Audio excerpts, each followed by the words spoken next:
Buenos días, arquitecta. A nosotros nos tocó la Carta de Venecia que le vamos a hablar a continuación.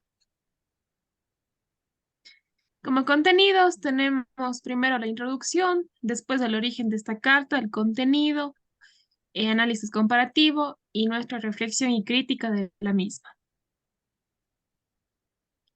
Como introducción, esta carta también fue llamada Carta Internacional para la Conservación y Restauración de Monumentos y Sitios. Esta carta fue un documento firmado en la ciudad de Venecia, Italia, en 1964, con motivo del Segundo Congreso Internacional de Arquitectos y Técnicos de Monumentos Históricos.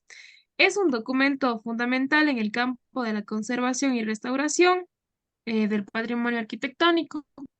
Sus objetivos serían que esta carta establece principios y directrices para la preservación y restauración de edificios y sitios históricos. También hace hincapié en la necesidad de preservar estos sitios históricos para generaciones futuras. Y esta carta busca conciliar la conservación del patrimonio con su uso continuo y la adaptación a las necesidades contemporáneas.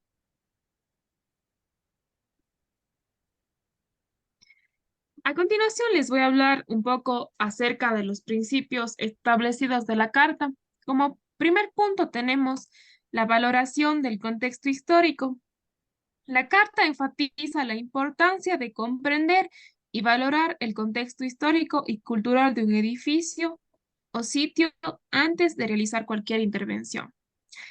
También, como segundo punto, está el respeto a la autenticidad. Se insta a respetar y preservar la autenticidad de los elementos históricos. Así evita la falsificación o la adición de elementos falsos. Tercer punto, conservación antes que restauración. Aquí esta carta prioriza la conservación sobre la restauración completa, evitando la eliminación innecesaria de elementos originales de un edificio o de un sitio. El cuarto, intervención reversible. Se recomienda que las intervenciones sean reversibles siempre que sea posible, así permitiendo futuras investigaciones y cambios en caso de ser necesario. Y como último, tenemos la compatibilidad de nuevas intervenciones, en la que hablamos cualquier nueva intervención debe ser compatible con el carácter del edificio o sitio histórico, evitando la imitación ciega de estilos anteriores. Bueno, yo ahora les voy a comentar acerca del origen y por qué surge esta carta. Pero para eso tenemos que recordar que en 1931, es decir, hace más de 30 años, se había firmado la Carta de Atenas, que fue uno de los primeros documentos acerca de restauro y conservación. Para 1964 ya surge la necesidad de elaborar un nuevo documento de este mismo carácter, pero que responda a la situación actual, más o menos como la actualización a esta anterior carta. Una de las consecuencias que deja esta Carta de Venecia fue la creación del Consejo Internacional de Monumentos y Sitios Históricos, o la ICOMOS. También les voy a dar un poco de información acerca del contexto histórico que pasó en este momento. 3 años antes, en 1961, empieza la construcción del telón de acero. El telón de acero realmente marcó una división bastante fuerte, no solo dentro de Europa, sino una división ideológica dentro de dos bloques en el mundo.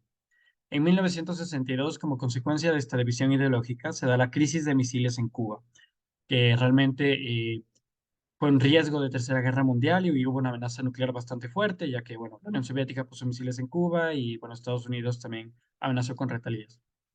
En 1963 aparecen otros movimientos sociales como la segunda ola del feminismo o discursos famosos como el de Martin Luther King en Washington, D.C.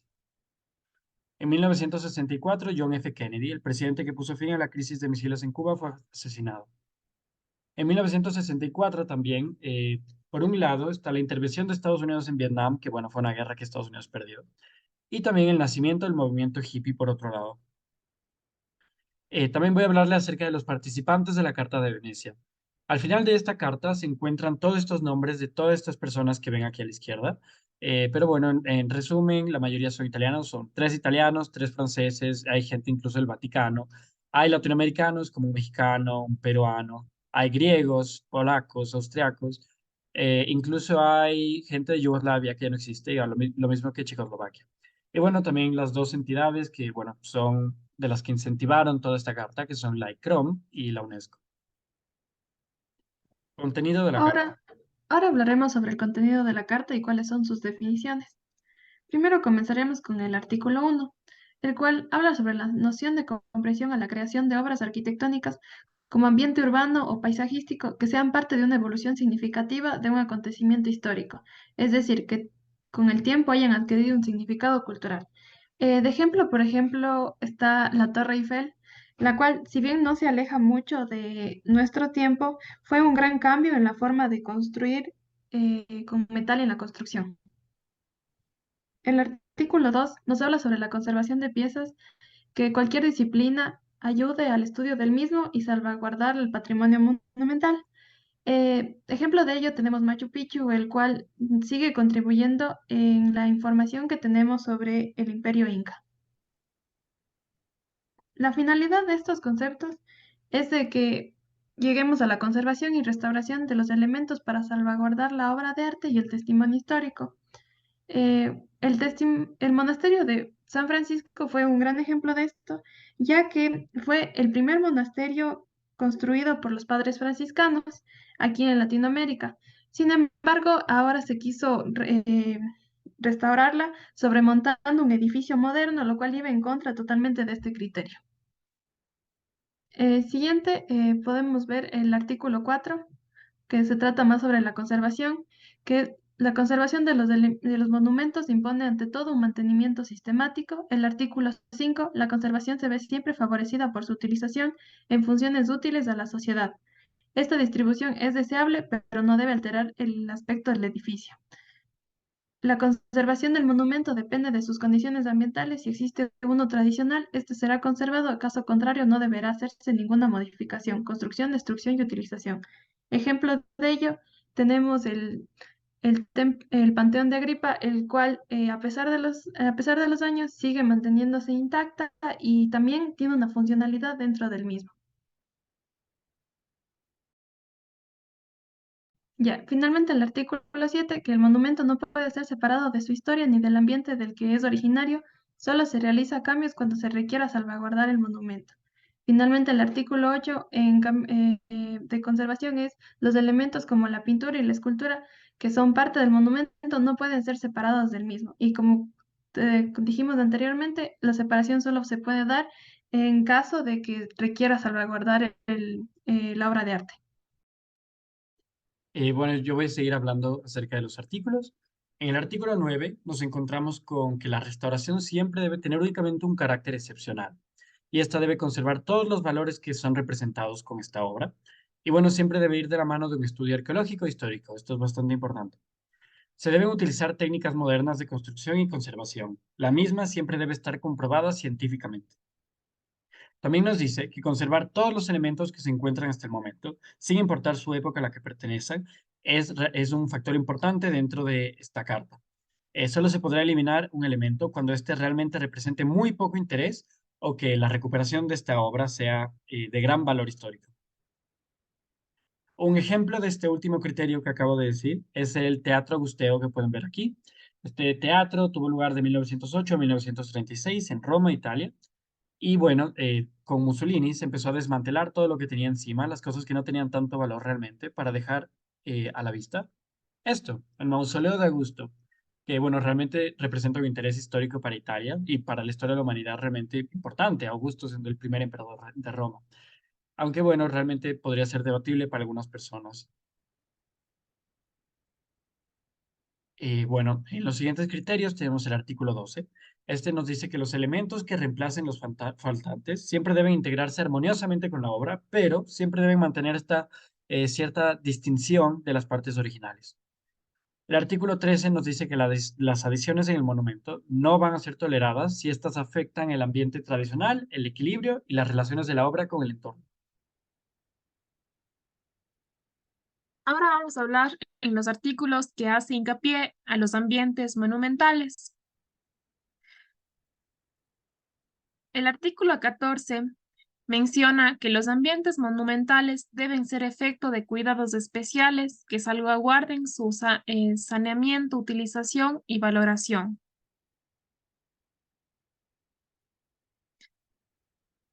Además,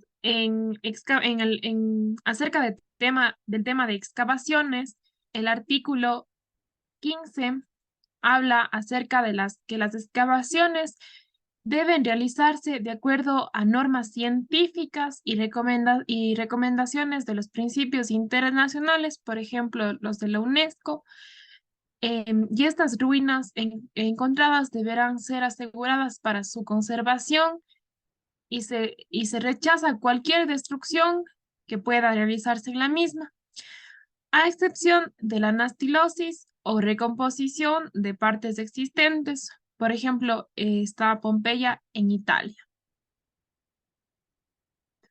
Hablando sobre la documentación y publicación, tenemos que en el artículo 16, los trabajos de restauración, conservación y excavación deberán estar todos documentados. Eh, a esto se debe utilizar informes muy claros que debe incluir todos los cambios que se han realizado en el monumento, en el sitio histórico, etc. Esta documentación deberá ser de dominio público, es decir, que todas las personas puedan ver o puedan acceder a esta documentación.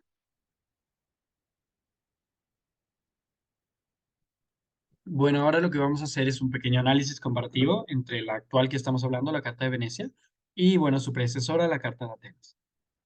Empezaré yo dando conceptos que estaban marcados en la Carta de Atenas y luego mi compañera Gaby lo añadirá o lo complementará con ciertos conceptos que se modificaron para la Carta de Venecia. Bueno, en la parte conceptual que se podría decir, en la Carta de Atenas se nos dice que no hay parámetros para considerar un monumento histórico por su escala. En la Carta de Venecia sí considera su escala. También en la parte de conceptos se nos dice que un monumento es toda obra de interés artístico, histórico o científico. En la Carta de Venecia, el monumento debe brindar testimonio o evolución significativa de una civilización particular o de un acontecimiento histórico. Bueno, en la Carta de Atenas, en lo que viene a ser contexto, que así hemos nombrado esta sección, se nos dice que la exportación de esculturas fuera del contexto es únicamente inoportuno. En la Carta de Venecia simplemente agrega que sí se puede sacar el elemento siempre y cuando sea para salvaguardar el interés nacional. Bueno, en lo que viene a ser el enriquecimiento de la obra, la Carta de Atenas nos dice que los elementos publicitarios deben ser limitados en la proximidad de un monumento. En la Carta de Venecia nos dice que cualquier volumen o color que alteren el monumento debe ser totalmente desechado. Ya. En lo que viene a ser acerca de las añadiduras a la obra, la Carta de Atenas nos dice que se aprueba el empleo de recursos de la técnica moderna. En la Carta de Venecia nos dice que se puede ocupar la técnica moderna siempre y cuando las técnicas tradicionales sean totalmente inadecuadas. También en añadidos nos dice que el uso de medios de refuerzo debe ser disimulado para no alterar el aspecto general de la obra. En la Carta de Venecia se debe dar el reemplazo de las partes inexistentes y estas deben ser claramente distinguibles de las originales, como fue el caso en la casa de Chahuarchimbana aquí en Cuenca. Por último, en lo que viene a ser el ámbito de la excavación, en la Carta de Atenas se nos dice que que si la excavación es imposible, siempre va a ser aconsejado enterrarla nuevamente. En la Carta de Venecia nos dice que se debe considerar, antes de dar la excavación, ya debemos considerar el mantenimiento y las medidas de conservación permanente para asegurar todo lo que encontremos en la excavación.